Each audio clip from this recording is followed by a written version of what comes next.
Sir அதற்கு ஆல்டர்னேட்டிவா ஏதாவது பண்ணுவாங்க சார். இந்த பாரு, இந்த கதையெல்லாம் ஏட்டு சொரக்கா கறிக்கு உதவாது. அவர் மாப்பிள்ளை தான் வீர வசனம் பேசுறாரு, மைக்கு கிடைச்ச உடனே பிடிச்சி மைக்ல பேசியே கட்சி ஆரம்பிச்சு வந்த ஒரு பொதுவாவே இங்க ஒரு பிரச்சனை இருக்கு, போக்குவரத்து நெரிசலை ஏன் கட்டுப்படுத்தல அப்படின்னு கேள்வி கேக்குறீங்க. அப்போ இந்த மாதிரியான வழிகளை சூஸ் பண்ணும்போது கண்டிப்பா போக்குவரத்து நெரிசல்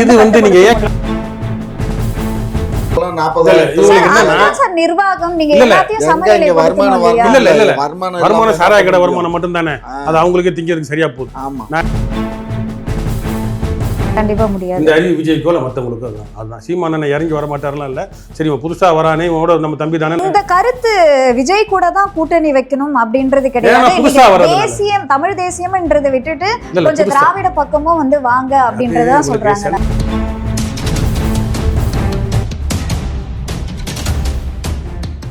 செய்தி நேயர்களுக்கு வணக்கம். நான் உங்க தீபிகா. இன்று நிகழ்ச்சியின் சிறப்பு விருந்தினர்கள் திமுகவின் மூத்த முன்னோடி முனைவர் காமாட்சி நாயுடு அவர்கள் மற்றும் நாம் தமிழர் கட்சியின் மாநில கொள்கை பரப்பு செயலாளர் வெற்றி தமிழன் அவர்கள். இருவருக்கும் வணக்கம் சார். வணக்கம் சார். இப்போ நாம் தமிழர் கட்சியில இருந்து பாத்தீங்க அப்படின்னா, நாங்க ஆட்சிக்கு வந்தா குடும்பத்துல ஒருத்தருக்கு அரசு வேலை தரோம் அப்படின்னு சொல்லிட்டு இருக்காங்க. இதை பத்தி உங்களோட கருத்து சார்? குடும்பத்துக்கு ஒன்றுன்னா மொத்தம் இங்கே 8 கோடி மக்கள் வாழ்கிறோம்.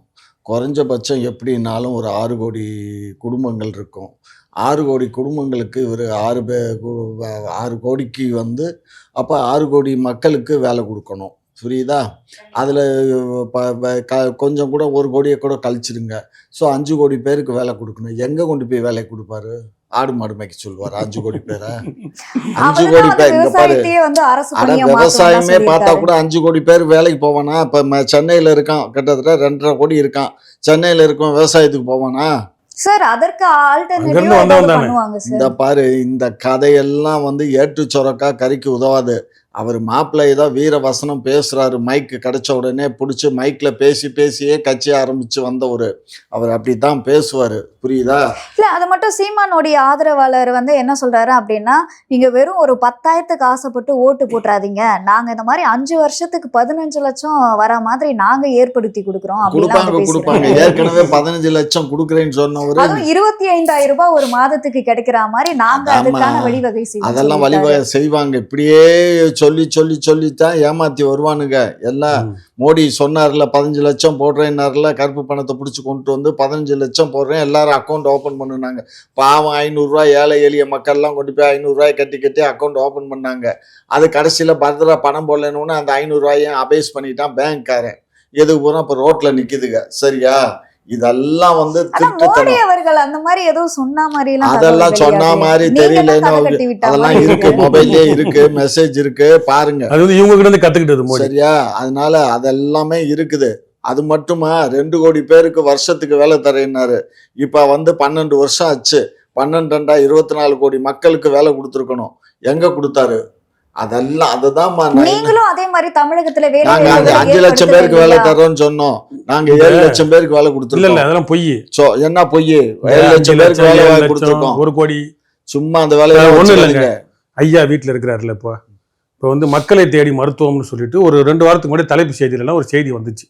ஒரு செவிலியர் ஆம்புலன்ஸ்ல இருந்து மக்களுக்கு சேவை செய்யற மாதிரி போட்டு, அதுல எத்தனையோ கோடி மக்களை நாங்க ரீச் பண்ணிட்டோம்னு திராவிட முன்னேற்ற கழகம், இவங்க திராவிட அரசு பெருமை தேடிக்குது. இப்ப இவருக்கு உடம்பு முடியல.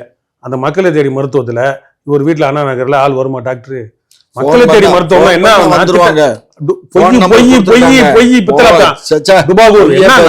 திட்டத்தின்படி என்ன பண்றாங்கன்னா, அரசு மருத்துவமனைக்கு தொடர்ச்சியா போய் மருந்து வாங்குறவங்கள பதிவு செஞ்சுக்கிட்டு 2 மாசத்துக்கு வீட்டுல போய் கொடுக்கறதுக்கு, யாருன்னா அந்த சுய உதவி குழு, +2 ஃபெயில் ஆன பொண்ணுங்க, 10th படிச்சு வீட்டுல வேலை தேடி அலைவாங்கல்ல, அவங்க மூலமா பிபி மட்டும் செக் பண்றதுக்கு கேட்கறவங்களுக்கு மாத்திரை மந்த்லி மெடிசன் கொடுக்கறதுக்கு 2 மாசம். 3வது மாசம் அது சாக கிளவியா இருந்தாலும் வரணும்.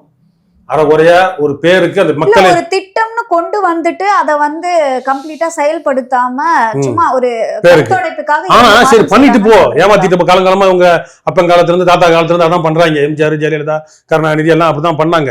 ஆனா நாங்க இத்தனை பேரை கொடுத்து சென்று அடைஞ்சிட்டோம், மக்களை தேடி மருத்துவம் சொல்லி பெருமை பெற்றிக்கிறீங்களே.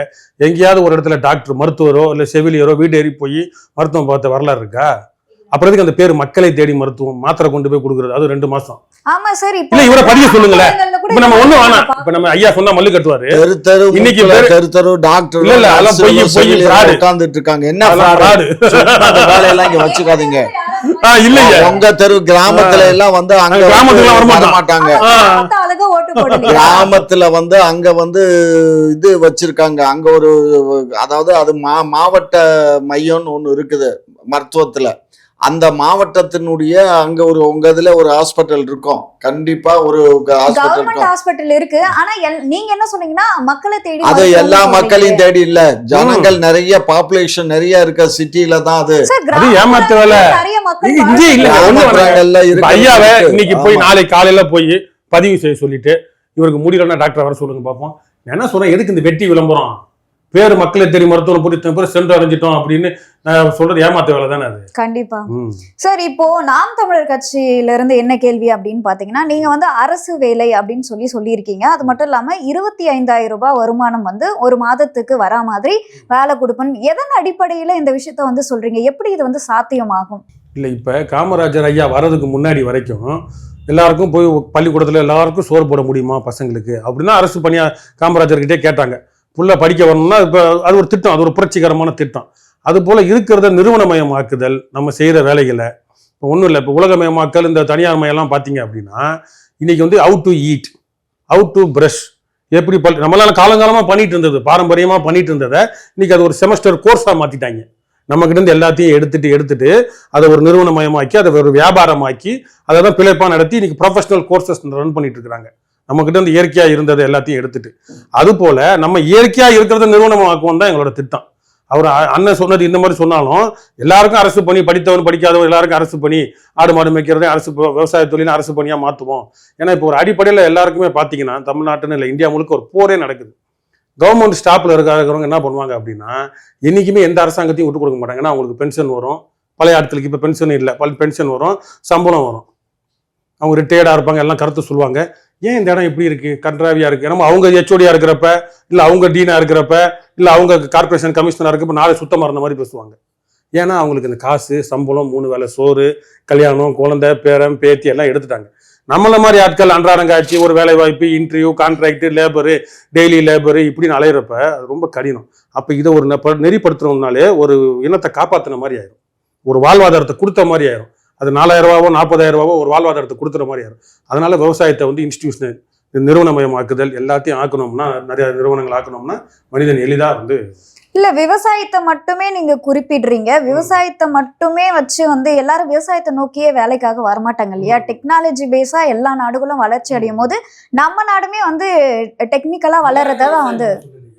அப்ப நீங்க விவசாயத்தை வச்சு நாங்க எல்லாரும் விவசாயம் பெருசுங்க. இந்தியா விவசாய நாடு தானேங்க. இந்தியா முழுக்க காந்தி என்ன சொன்னாரு, இப்பயும் அதானே. இவ்வளவு தூரம் சீரழிச்ச பிறகு நம்ம காட்டை கழனியாக்கி, கழனியை திரும்ப மேடாக்கி, மேடை வந்து இப்ப கட்டிடமாக்கினாலும் இன்னும் வந்து நம்ம விவசாயம் தானே நிறைய இருக்கு. அப்ப மக்களை விட்டுட்டு இப்ப ஐயா இன்னொரு வார்த்தை சொன்னாரு, சென்னைக்கு வந்தாங்க. இவர் ஏன் சென்னைக்கு வந்தாரு? நாங்க ராஜபாளையம், நாங்க பாளையத்தாண்டோம், அந்த ஆண்டோம் பேண்டோம் பூண்டோம்னு சொல்றாருல ஐயா, ஏன் சென்னைக்கு வந்தாரு? விவசாயம் தானே, ஒரு விவசாயி தானே. எதுக்கு சென்னைக்கு வந்தாரு? இவங்க எல்லாத்தையும் சென்னையிலேயே வச்சுக்கிட்டு மக்கள் அங்க விவசாயத்தை கண்டுக்கல, எதையுமே கண்டுக்கல, வாழ்வாதாரத்தை. அப்ப வேற வழி இல்லாம பிழைப்புக்காக சென்னைக்கு வளர்ச்சி மட்டுமே சென்னையை நோக்கி மட்டும். சென்னையே உருப்படி இல்லையா இன்னும் நம்மளால? இத்தனை வருஷமா இந்த மெட்ரோ ப்ராஜெக்ட் முடியறதுக்கு இன்னும் ஐயாலாம் காலம் போயிருவாரு. நானும் இருப்பேன் என்னன்னு தெரியல போல மெட்ரோ ப்ராஜெக்ட் முடியறதுக்குள்ள. அப்ப இந்த மெட்ரோ ப்ராஜெக்ட் முடிஞ்சு சென்னை எப்படி இருக்கும்? இல்ல நீங்க மெட்ரோ ப்ராஜெக்ட் வந்து முடிஞ்சிச்சான்னு கேக்குறீங்க. ஆனா சீமான் அவர்களே என்ன சொல்லியிருந்தாருன்னா, மெட்ரோ எல்லாம் வந்து இப்போதைக்கு அவசியமே கிடையாது, ஏன் சொல்றாரு சொல்லுங்க பாப்போம்.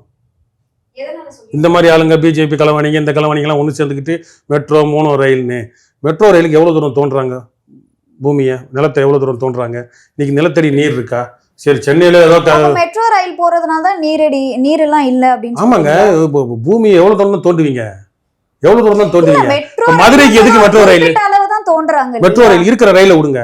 எதுக்கு மதுரைக்கு எதுக்கு மெட்ரோ ரயில்? இப்ப மதுரைக்கு, திருச்சிக்கு, கோயம்புத்தூருக்கு எதுக்கு மெட்ரோ ரயில்? சார் விரைவா போறதுக்காக தான். எவ்வளவு விரைவா போகுது மெட்ரோ?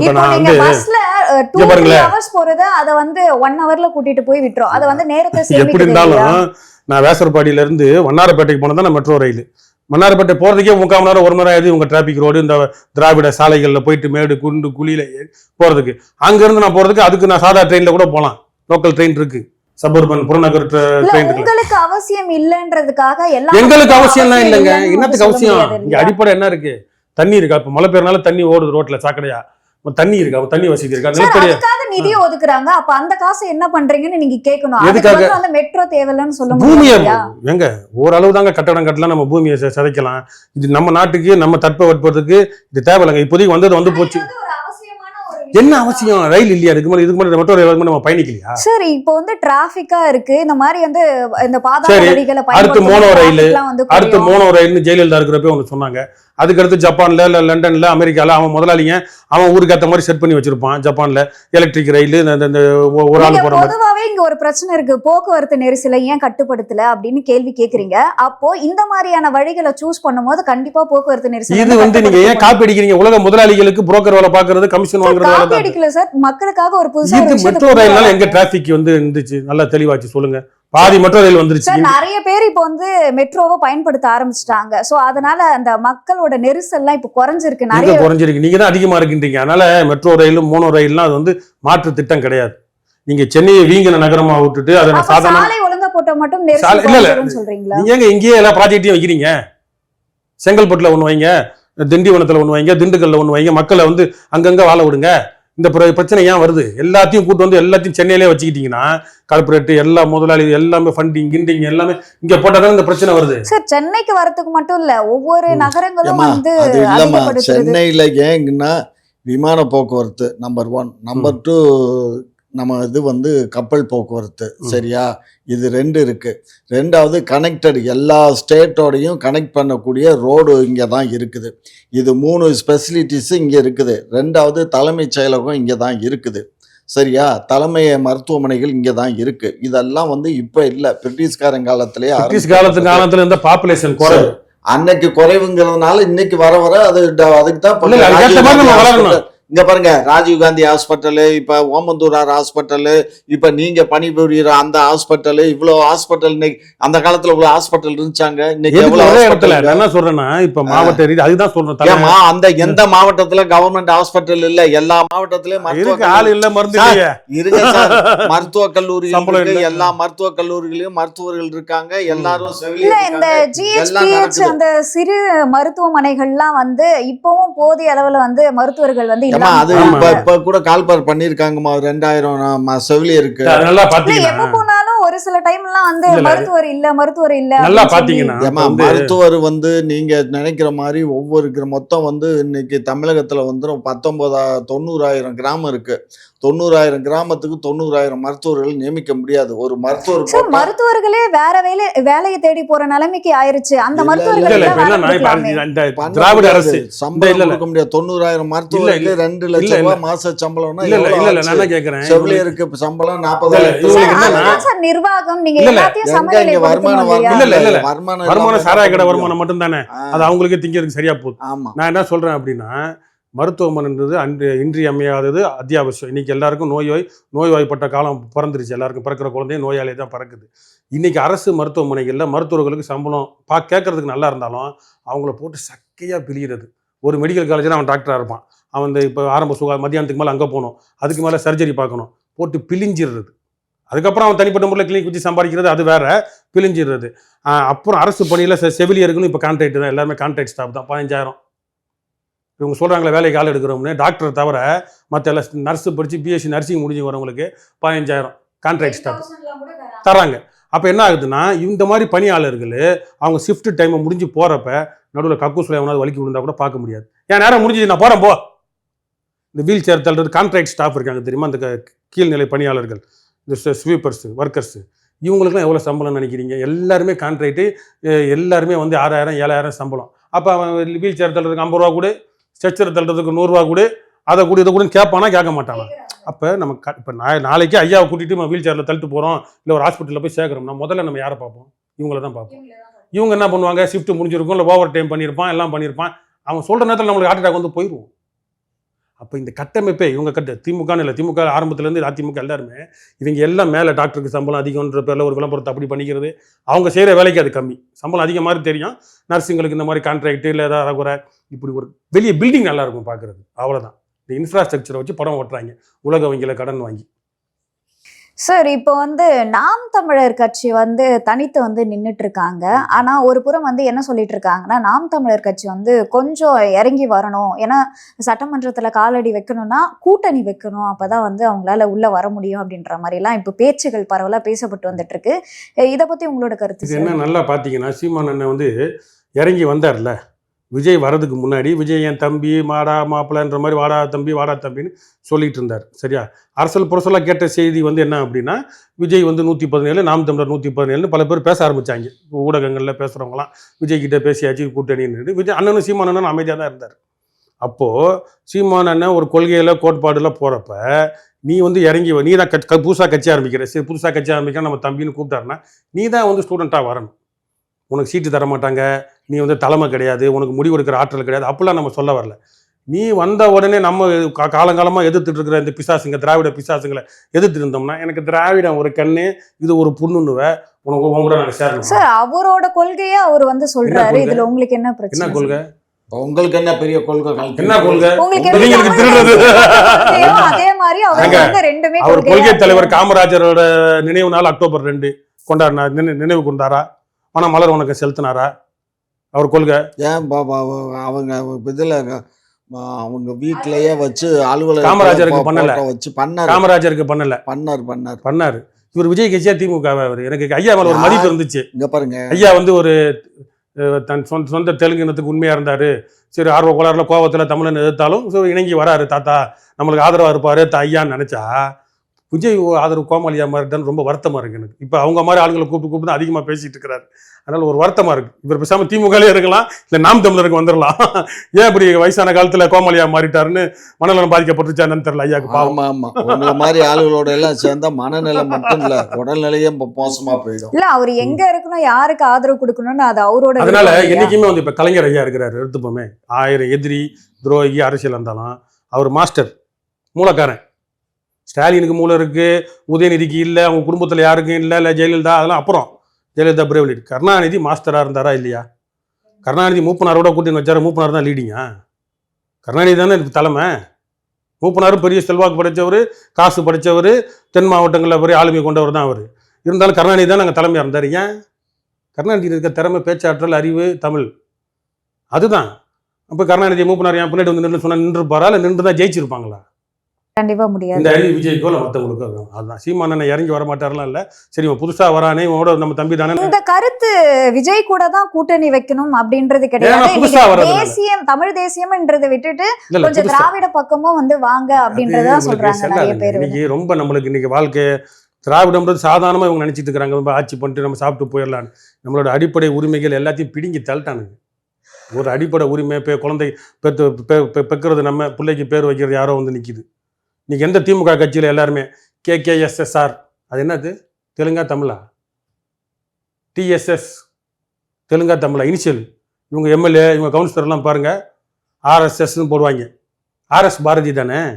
RSன்னா என்ன? RSSஆ? சமஸ்கிருதமா என்ன இந்தியா? தமிழில் தானே இனிஷியல் வைக்கணும்.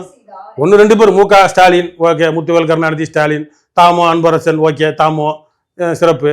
இவங்கெல்லாம் என்ன இந்த மாதிரி மாற்றி சிதைச்சிட்டாங்க. அதனால் திரும்ப அந்த திராவிடம், அந்த பிற்போக்கெல்லாம் போகிறது வேஸ்ட்டு. தமிழ்லேயே போவோம், கொஞ்சம் பொறுமையாக தான் போகணும்.